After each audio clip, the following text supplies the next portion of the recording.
Privacy is a fundamental human right, but so often the media crosses the line and shines a light into areas of our lives when it shouldn't.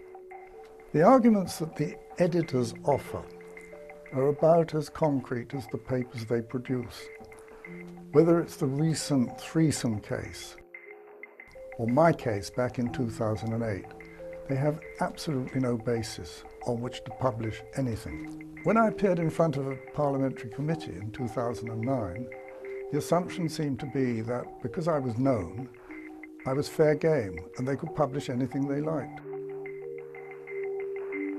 You suggested that you got a phone call out of the blue, 10 o'clock on a Sunday morning, saying, "Have you seen the news world?" and you were horror-struck when you discovered what it had said.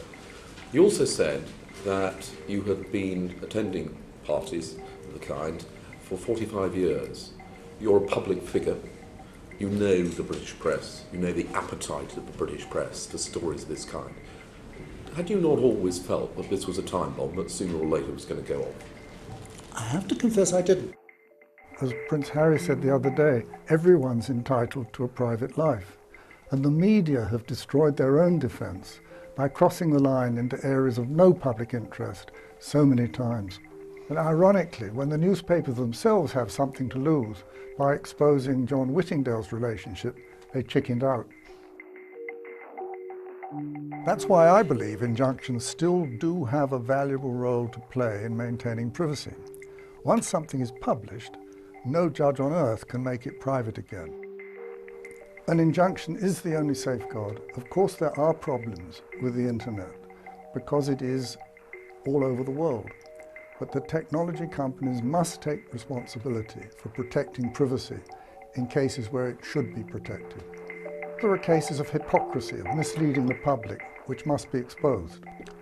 I accept that, but exposing people's private lives for no better reason than increasing circulation is completely unacceptable.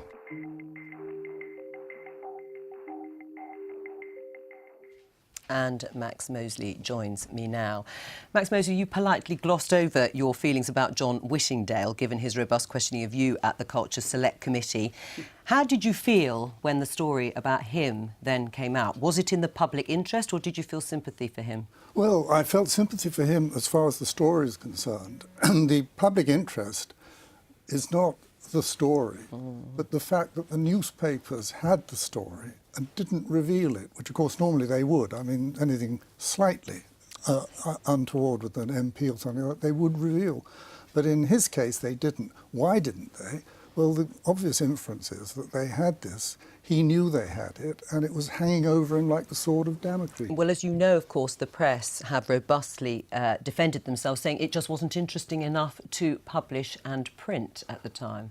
Tell me another, because, I mean, if you think of, for example, the famous celebrity threesome, I mean, what could be less of interest, less significant than a celebrity having a threesome? I mean, so they had a threesome. Yet that they're fighting tooth and nail all the way to the Supreme Court to try to be able to publish something massively trivial. I mean, back in 2011, you put in a bid with the European Court of Human Rights to force newspapers to warn public figures before exposing their private lives, but the court refused, saying that a private life was already protected by self-regulation of the press in the UK and access to civil courts to seek damages. Do you see the reason for their decision? I can understand what they said, but of course it's completely wrong, because if you know about the story that's coming out, which most people do because they have to put the story to you, then you will have an opportunity to go for an injunction.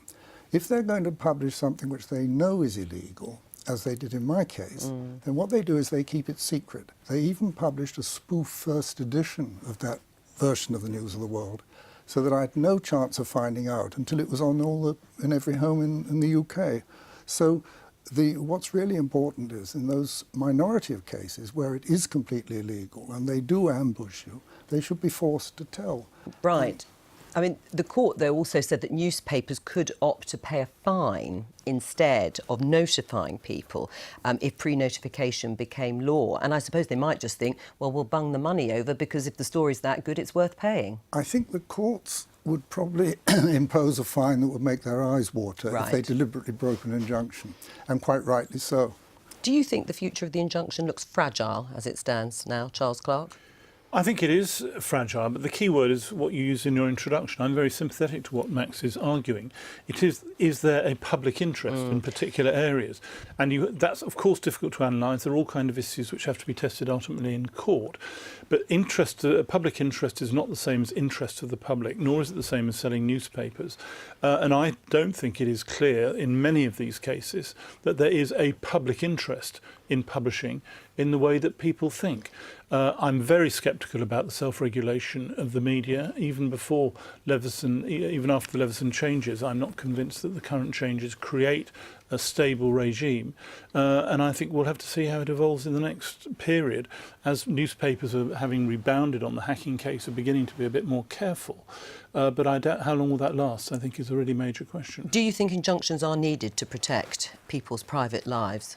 Well, I think there's a huge amount of humbug about public interest, and newspapers huff and puff and write pompous editorials about the public interest, when often there is absolutely zero public interest. But it's a judgment call, though, isn't it? It is a as to what is a judgment call. public interest, and there's a lot of hypocrisy involved, of course, isn't there? And I think when there are issues with hypocrisy or conflict with people's jobs, these things are right. But I do think it's very difficult to have injunctions in the age of the internet. I just don't see how it's going to work. And that's the point. I mean, how can you put an injunction into effect if globally there aren't rules that are applied, or because the internet and social media are printing it anyway? Well, you see, that's one of the arguments of the newspapers. I think there's a fundamental flaw in the reasoning, which is this. Take the famous threesome. I don't actually know who the person was because I don't want to know. And so you didn't look it up to find out? I didn't hunt for it. Now, the difference is this, that if there's no injunction, it's all over the place. You go in the newsagent, you see it, you can't help but know. If there's an injunction, even though you could find it on the internet, you've got to be a sort of peeping Tom or a curtain twitcher before you'll look.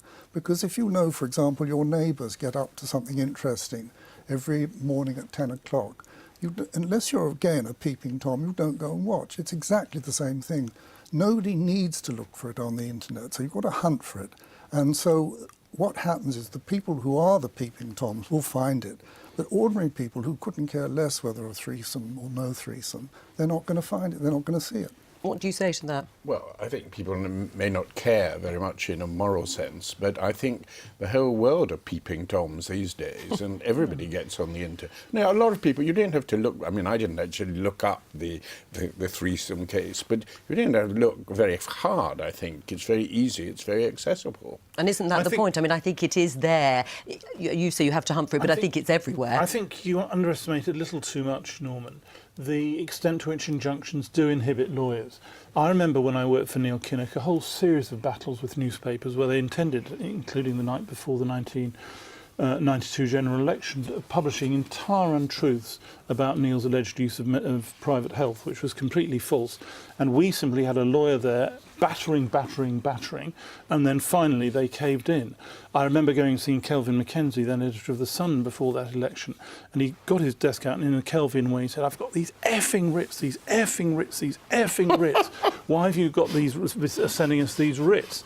And the reason was because he was telling lies and kicking people's doors in wrongly to do it. Now, you can argue the merits or demerits of the writ or the injunction or whatever, but I don't think it's right to think that even very aggressive media corporations will not be affected by the legal process and by being brought into the legal regime, which is why fundamentally I'm sympathetic to what Max is trying to achieve. Max, see, I think just fun. The basic thing is that someone has to decide, should this be published or shouldn't it? And if I think it shouldn't, and the newspaper thinks it should, the right person to decide is a judge, not an editor. It's really that simple. Max Mosley, thank you.